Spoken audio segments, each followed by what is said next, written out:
లిబరల్గా వారు ముందుకు వచ్చారు.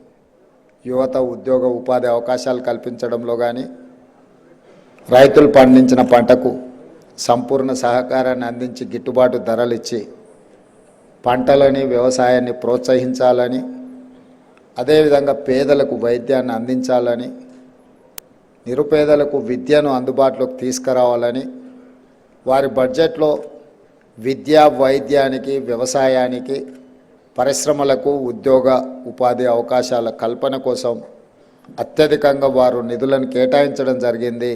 ఈ ఉగాది సందర్భంగా వారికి మనస్ఫూర్తిగా నేను అభినందనలు తెలియజేస్తున్నాను. ఇవన్నీ నెరవేరాలి అని అంటే, పెట్టుబడులు రావాలి, అభివృద్ధి జరగాలి అంటే శాంతి భద్రతలు పూర్తి స్థాయిలో అమలు చేయాలి. తప్పకుండా రాష్ట్ర ప్రభుత్వం, మా ప్రభుత్వ యంత్రాంగం తెలంగాణ రాష్ట్రంలో ఏ మూలనైనా చీమ చిటుక్కుమన్న అసాంఘిక శక్తులు ఎలాంటి ఒడిదుడుకులను, ఎలాంటి ఇబ్బందులను కల్పించాలనే ప్రయత్నం చేస్తే వాళ్ళ పట్ల కఠినంగా వ్యవహరించాలని ప్రభుత్వం నిర్ణయం తీసుకున్న ఆ దిశగా నిరంతరం పర్యవేక్షణ జరుగుతూనే ఉంది. ఈరోజు పాలన పరంగా ప్రభుత్వపరమైన నిర్ణయాలు ప్రజల సంక్షేమం కోసం, తెలంగాణ రాష్ట్ర అభివృద్ధి కోసం నిరంతరం మేము శ్రమిస్తూనే ఉంటాం.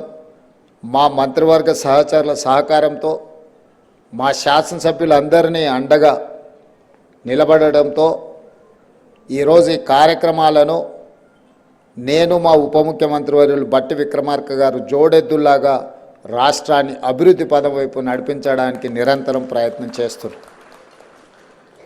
ప్రజల ఆశీర్వాదం, శాసనసభ్యులు అండగా నిలబడి మంత్రివర్గ సహచరుల సహకారం తీసుకొని ఈ తెలంగాణ రాష్ట్రాన్ని దేశానికే ఆదర్శంగా నిలబెట్టే విధంగా తెలంగాణ రైజింగ్, ఈ దేశంలోనే తెలంగాణ ఒక వెలుగు వెలగాలి, దేశ ప్రజలకు ఆదర్శంగా ఉండాలి.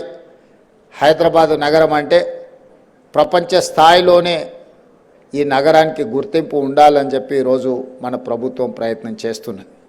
దాంట్లో భాగంగానే మూసీ ప్రక్షాళన కావచ్చు, రీజనల్ రింగ్ రోడ్ కావచ్చు, ఇంకొక కొత్త నగరాన్ని, ఒక ఫ్యూచర్ సిటీని ఈరోజు మనం నిర్మించుకోవాలనుకుంటున్నాం. ఎక్కడైనా ఈ దేశంలో స్వతంత్రం వచ్చినప్పటి నుంచి ఒక చండీగఢ్ తప్ప ఒక సంపూర్ణమైన నగరాన్ని ఎక్కడ నిర్మాణం జరగలేదు. దేశంలో ఉన్న నగరాలే కాస్త విస్తరించుకుంటూ వచ్చినాయి. ఆ విస్తరణ చేసిన నగరాలు అస్తవ్యస్తంగా మారడం వల్ల ఈరోజు ప్రపంచంలో మన గుర్తింపు, గౌరవం వెనుకబడిన దేశంగా